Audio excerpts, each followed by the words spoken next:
రేపు నేను డబ్బులు ఇచ్చి తీసుకుపోతాను సార్తో చెప్తానా లేదు ఇచ్చి తీసుకోపోమని వాళ్ళ గుంజాల పెట్టు నువ్వు ఆడగా నాకే నువ్వు నాకు పగరాదు లేదా శత్రువు కాదు నేను ఎందుకు మాట అంటే నేనే పెదవని అనుకుంటావా నేనే నువ్వు సార్ నీకు ఈ విషయం కూడా ఇంతకుముందు చెప్పినా 2 days వరకు ముచ్చట్లు చెప్తానన్న కూడా చెప్తా అది కూడా చెప్తా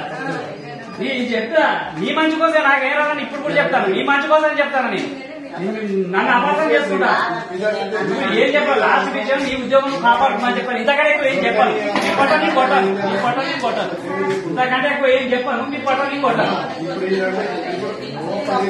నువ్వు ఒక్క మాటగా కొన్నాను నీ ఏ వీడియో ప్రమాణం చేస్తా నువ్వు నీకు నాకు బాగా నువ్వు చెప్పుకోవాలి ఒక మాట ఒక సామాన్య పరిస్థితి ఏం సార్ ఇది కనీసం అట్లా మా తమ్ముని పేరు అంటే చెప్తాను ఇస్తాను తమ్ముని పేరు చెప్పినప్పుడు నువ్వు వాళ్ళ పేరు అక్కడ చెప్పిన ఆమె చెప్పిన నువ్వున్నావు సార్ ఉన్నాడు నువ్వున్నావు సార్ అప్పుడు చెప్తాడు గుర్తుకోపోయినావు భలే మాట్లాడతారు అది ఎట్లా మాట్లాడాలి ఏం అడగలేదు నేనే నాకు దాసం అని చెప్పిన నాకు వద్దని చెప్పాను చెప్పనా రిసీవ్ తర్వాత ఎవరికి ఇవ్వాలి పేపర్లు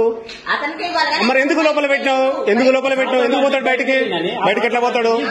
ఆ పేపర్ల కాడ ఉన్నానా బయటకు వెళ్ళిన సార్ నువ్వు బయటకు ఎప్పుడు పోయినా సార్ సంతం పెట్టినప్పుడు కూర్చున్నాగా సిగ్నేచర్ పెట్టుకున్నావు సార్ కట్టు పెట్టినాక నువ్వు కూర్చుకొని లోపల పెట్టుకున్నావు ఇది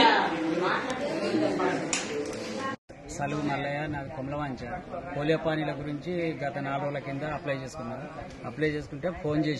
చేసి పోలియో పానీ రెడీ అయితే తీసుకుపోదురా అంటే ఈ రోజు వచ్చినాక ప్రింటర్ ఖరాబ్ అయింది పేపర్ బయట తీసుకోమంటే బయటకు పోయి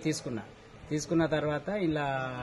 సంతకం పెట్టండి రిజిస్టర్ సంతకం పెట్టండి పెట్టినాక డీటీ సార్ ఏమన్నా ఖర్చులకు డబ్బులు లేవా అన్నాడు సార్ నా దగ్గర రూపాయలు లేదు సార్ అంటే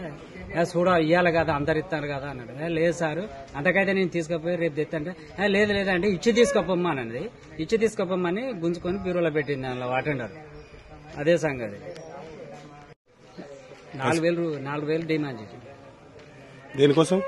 పోలియో పానీల గురించి కంపల్సరీ ఇవ్వాల్సింది అందరు ఇస్తారు నువ్వెందుకు ఇవ్వవు గుంజుకొని బ్యూరోలో పెట్టాడు